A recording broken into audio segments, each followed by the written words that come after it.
bersyukur kepada Tuhan. Kebaikan Tuhan kita sudah mengalami dalam berbagai cara dan bentuk di dalam kehidupan kita pribadi, kelompok, bahkan gereja, juga di dalam komunitas sosial di mana kita ada dan berada. Dengan Tuhan menyatakan kebaikan itu yang kita sudah mengalami. Terdapat di dalam Filipi 27 sampai 30. Tuhan mempertahankan apa yang menjadi isi nasihat daripada Rasul Paulus itu. Kita akan melihat nasihat-nasihat yang dia sampaikan. Nasihat yang pertama ayat yang 27. Dia bilang bahwa hendaklah hidupmu kamu harus berpadanan dengan Injil Kristus. Apa itu berpadanan? Selara, serata, seimbang, serasi, cocok, dan apa? Steril. Hingga kamu tetap di dalam satu roh. Bisa sampai bidang-bidang ke bawah. Ini membuktikan bagaimana lihat di sini hal yang menjadi contoh bahwa murid Yesus dengan murid-muridnya itu bersatu, maka pemberitaan Injil itu sudah berlangsung. Bapak Ibu umat Tuhan yang dikasih, kalau murid-muridnya itu tercerai-berai, maka tidak ada pemberitaan yang terjadi. Bapak Ibu umat Tuhan yang tidak bersatu, yang kita bisa lihat di sini adalah Yudas Iskariot. Dia sudah undur dari panggilannya sebagai murid, panggilannya sebagai duta Kristus. Maka gantinya adalah Matias itu. Kamu tetap di dalam sejiwa. Saat di sini bahwa satu roh, satu iman, satu di dalam persekutuan. Satu persekutuan. Bapak Ibu yang dikasih oleh Tuhan kita Yesus Kristus. Sehingga roh, kesatuan dan persatuan itu timbul dari apa di sini dibilang ayat 27 bagian terakhir di bawah ini adalah timbul dari pemberitaan Injil. Pemberitaan Injil. Bapak Ibu, ini nasihat yang pertama Rasul Paulus sampaikan. Nasihat yang kedua di sini dia sampaikan bahwa tiada digentarkan sedikit pun oleh lawan. Bapak Ibu yang dikasih oleh Tuhan kita Yesus Kristus. Gentar itu mungkin cepat ya. Menurut bahasa Indonesia, cepat, berulang-ulang terus melakukan. Berulang-ulang terus melakukan. Sehingga dengan kata lawan itu, lawan satu kali bukan lawan, dua kali bukan lawan, tetapi gentar itu artinya lain bahwa berulang-ulang, cepat-cepat melakukan. Lawan dengan siang, malam, tidak melihat waktu. Berulang terus melawan.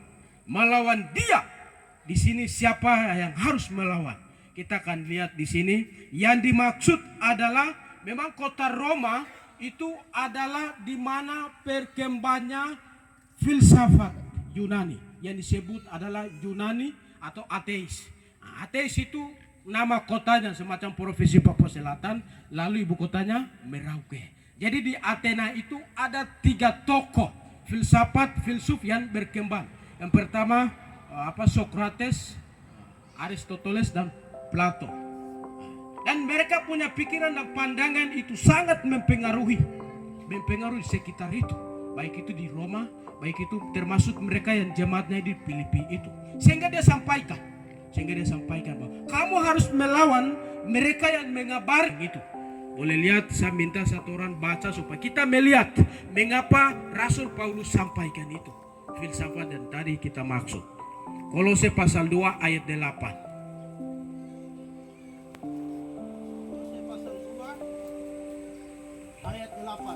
Hati-hatilah supaya jangan ada yang melawan kamu dengan filsafat yang kosong dan palsu menurut ajaran turun-temurun dan roh-roh dunia, tetapi tidak menurut. Paulus sampaikan supaya terus-menerus melawan filsafat itu yang isinya adalah kosong.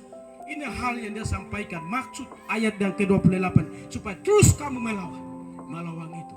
Bapak Ibu yang dikasih oleh Tuhan. Hal yang kedua ini dia sampaikan terus kamu melawan adalah tentang ajaran gnostik. Ini kata-kata teologi. Kata-kata teologi yang tertulis ini. Gnostik itu dalam bahasa Yunani adalah gnostik adalah artinya gnosis. Gnosis itu artinya bahwa pengetahuan yang mengabarkan isinya kosong. Nah, itu juga bisa dilihat dalam kata teologinya adalah apokripa. Apokripa artinya bahwa tersembunyi atau disembunyikan dalam bahasa Yunaninya itu. Sehingga isi kebenaran itu disembunyikan, tetapi mereka mengabarkan sesuatu hal yang kosong. Itu. Sehingga Rasul Paulus bilang, kamu harus melawan itu. Karena kalau kamu biarkan itu dan terus berkembang, terus orang lain mengabarkan, maka firman Tuhan, isi ajaran itu akan runtuh. Iman itu akan runtuh dan perkembangan kesaksian tentang Yesus mati, lahir, bangkit dan naik ke surga itu akan hilang, tidak akan berkembang terus. Itu Rasul Paulus sudah sampaikan, kamu harus melawan itu, kamu tidak boleh malah tinggalkan. Hal yang ketiga dia sampaikan ayat yang 29 ini, sebab kepadamu dikaruniakan bukan saja untuk percaya kepada Kristus, melainkan juga untuk menderita untuk Dia. Jadi di sini dibilang bahwa percaya adalah satu karunia yang diberikan kepada Filipi dan sampaikan, tetapi kepada semua orang di dunia, percaya atau beriman. Bapak Ibu yang dikasih oleh Tuhan kita Yesus Kristus, percaya atau beriman adalah satu karunia Tuhan di dalam kehidupan sebagai orang percaya. Bapak Ibu yang dikasih oleh Tuhan kita Yesus Kristus. Hal yang kedua, karunia adalah menderita karena Kristus.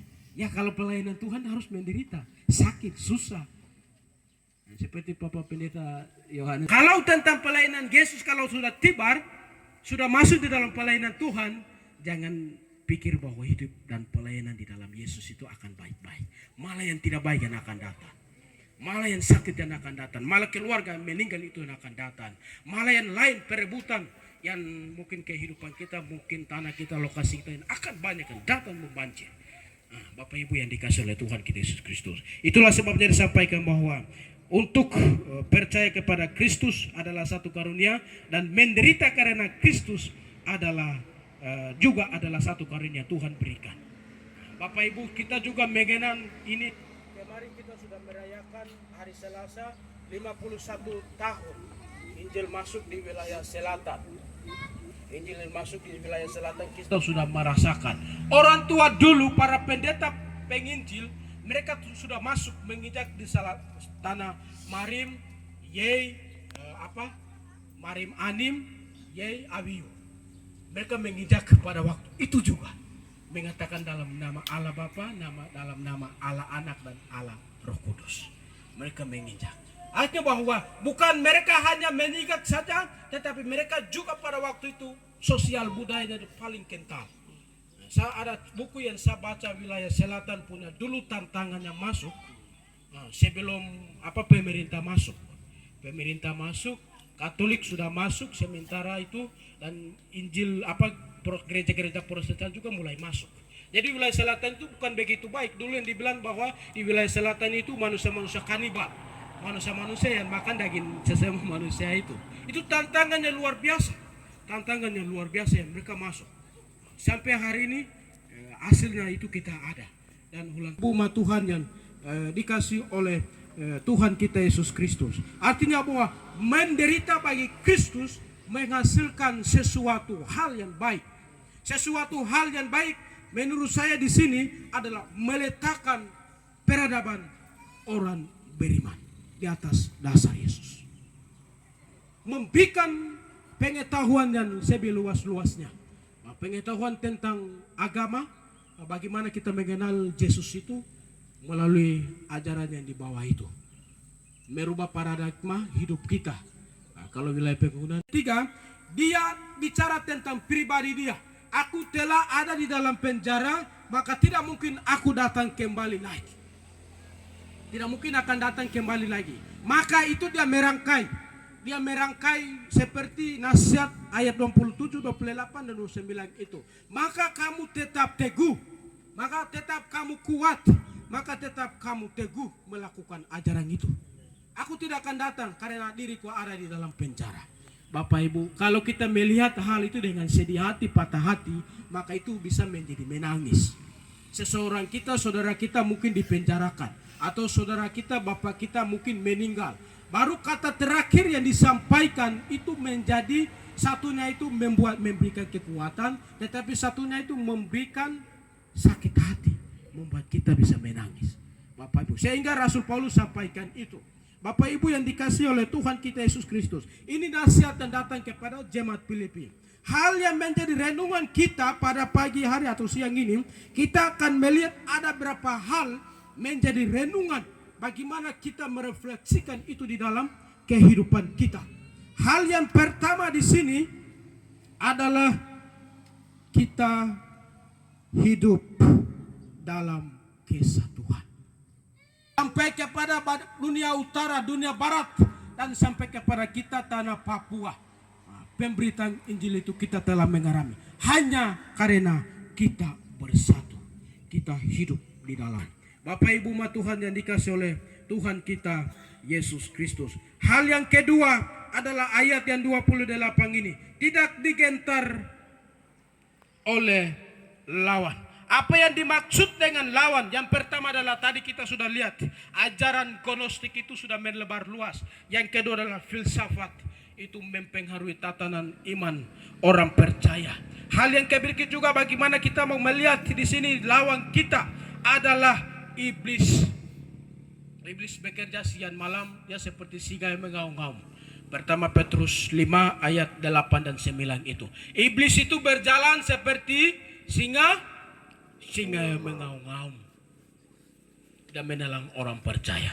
Bapak Ibu Tuhannya, maka kita harus lawan. Kita harus lawan di sini dengan Efesus pasal 5 ayat 10 sampai 20 ada perlengkapan rohani. Dan juga dalam pembacaan kita tadi ini di sini adalah kita lawan dengan satu roh. Maka iblis akan lari dari kita. Bapak Ibu Tuhan yang dikasihi oleh. Yang di sini adalah maka kita lawan dia dengan sehati dan sejiwa. Maka dari kita itu ayat yang 27 ini. Bapak Ibu yang dikasih oleh Tuhan kita Yesus Kristus. Kita lawan dia dengan pemberitaan Injil. Tidak pandang suku, tidak pandang marga, kapan waktu siang ataupun malam. Baik itu ataupun susah, baik ataupun saat keadaan yang baik. Ya terus lawan iblis yang berjalan seperti singa yang mengaum-ngaum. Praktek daripada iblis itu juga sebagian orang kita sedang melakukannya. Bapak Ibu, bagaimana kita sebagian yang kita sedang melakukan adalah kuasa-kuasa kegelapan atau praktek okultisme. Bapak Ibu yang dikasih oleh Tuhan kita Yesus. Sekarang saya mau garis bawahi dari ini adalah iblis sekarang sudah tinggal diam, manusia yang sekarang bergerak melakukan. Karena mengapa? Karena manusia itu sudah menjadi kaki tangannya, sudah menjadi menteri, sudah menjadi kabinet, sudah menjadi kepala ini dan kepala itu. Sehingga iblis tinggal diam, dia hanya memerintahkan, dia hanya kontrol. Memang iblis itu adalah manusia yang tidak bertubuh, tidak bertulang. Dia adalah sesuatu hal yang roh yang tidak bisa dilihat. Sehingga dia hanya menggerak. Menggerak lain juga adalah dia mengasut. Mengasut adalah mendorong kepada orang-orang percaya. Kau melakukan ini, kau melakukan itu. Kita pikir bahwa kita sengaja berpikir, tetapi iblis sedang menghasut, mendorong. Kau bikin sudah, kau melakukan ini sudah, kau ini sudah. Dia juga membangkitkan emosi. Dia sentuh nadi-nadi hidup orang percaya itu. Nadi-nadi hidup orang percaya itu dia sentuh hati, dia sentuh pikiran, dia sentuh roh. Itu adalah nadi orang percaya yang Tuhan taruh. Maka dia sentuh bagian-bagian itu. Dia sentuh bagian-bagian itu. Bapak Ibu yang dikasih oleh Tuhan kita Yesus Kristus. Maka itu Efesus di sini dibilang bahwa kita harus lawan dia dengan iman yang teguh. Kita harus melawan dia dengan berikat pinggangkan kebenaran itu. Kebenaran adalah firman Tuhan. Kebenaran adalah doa. Kebenaran adalah doa keluarga bersama, doa kelompok, doa bersama di dalam jemaat. Itu adalah kita melawan iblis itu. Bapak Ibu juga yang dikasih oleh Tuhan kita Yesus Kristus. Kita juga melihat bahwa dinamika sosial perkembangan hari ini secara bolok barat dan bolok timur. Bolok barat, bolok timur adalah Amerika dan bolok timur adalah Rusia dan seterusnya itu. Sekarang sudah makin memana seperti tadi dalam doa Safat sampaikan, Israel dan Ukraina sudah melawan. dan hari ini Israel juga dengan Palestina bangkit melawan. Nah, Bapak Ibu yang dikasih oleh Tuhan kita Yesus Kristus. Kita juga melihat dari itu sosial yang terjadi di tanah Papua juga, khususnya di orang Marin di sini adalah dalam sedang melawan tanah perampasan tanah adat. Dulu yang dikenal dengan tanah konservasi, tanah lestari, tanah moyan, tetapi sekarang dijadikan tanah itu apa? Kelapa sawit dan apalagi olah padi, olah sawah dan olah padi, Bapak Ibu. Sehingga semua tanah yang dulu orang tua bilang adalah tanah konservasi, tanah lestari yang orang tua jaga itu dengan baik, dan karena itu adalah orang tua dulu menikmati, bukan hanya generasi kita, tetapi orang tua dulu sudah menikmati itu, barang itu. Kalau kita melihat secara konteks budaya orang Marin, bukan orang Marin itu bukan berkebun. Bukan orang Marin itu budaya berkebun. Itu menurut apa buku yang ditulis masa lalu dari tahun 1959 sampai 20. Saya baca Irian Jaya pada masa lalu itu. Itu ditulis itu bahwa orang Marin yang ditemukan di sini, orang wilayah selatan, pesisir pantai wilayah selatan itu bukan budaya yang berkebun, tetapi hanya mereka budaya meramu. Budaya hanya meramu. Sebentar cari, tidak salah, minta maaf kakak mau saya mungkin itu salah. Nah, ini hanya orang Marin itu hanya meramu. Sebentar pagi keluar cari solepuran, besok lagi keluar cari, dan sore lagi dan begitu terus. Itu. Kalau kita bilang bahwa ini merusak kebun, kita melihat secara harfiahnya itu. Kita bilang itu merusak kebun. Kalau orang gunung, kalau merusak kebun itu antara mati atau hidup. Orang yang merusak kau mati atau kau hidup. Itu budaya orang gunung. Karena memang di pinggir rumah itu harus ada sesuatu yang tanam. Kalau bahasa Me bilang itu oda dan wada. Di pinggir rumah itu harus tanam sesuatu, baru makan, baru hidup. Itu. Nah, Bapak Ibu yang dikasih oleh Tuhan kita.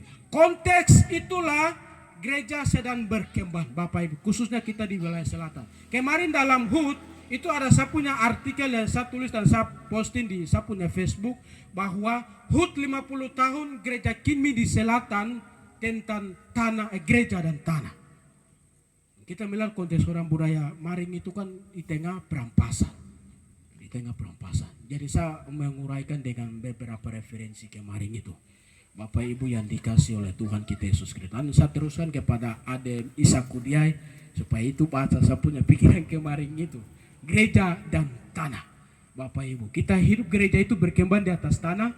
Nah, Bapak Ibu yang dikasih oleh Tuhan kita Yesus Kristus. Dari tanah itu juga yang akan kita teruskan gereja itu berkembang. Artinya bahwa generasi, regenerasi dari satu generasi ke generasi itu.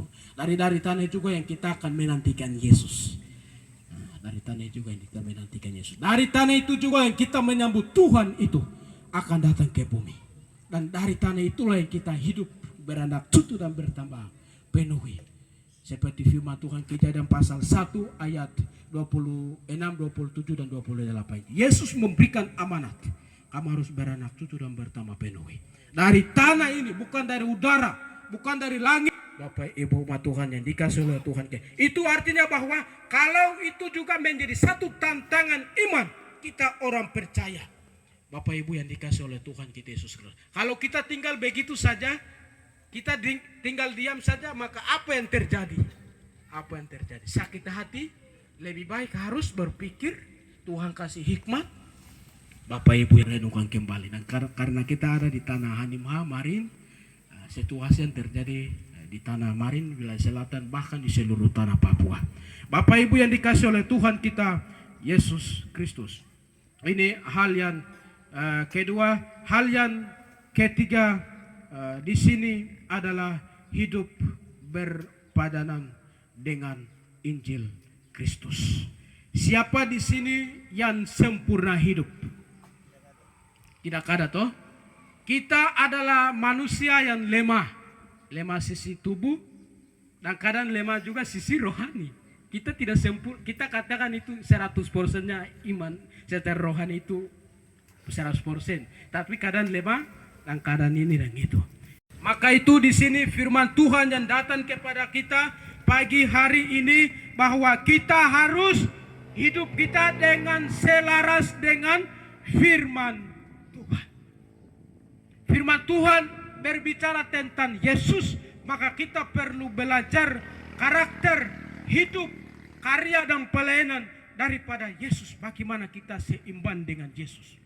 Bapak Ibu yang dikasih oleh Tuhan kita Yesus Kristus. Maka kita akan melihat kehidupan kita.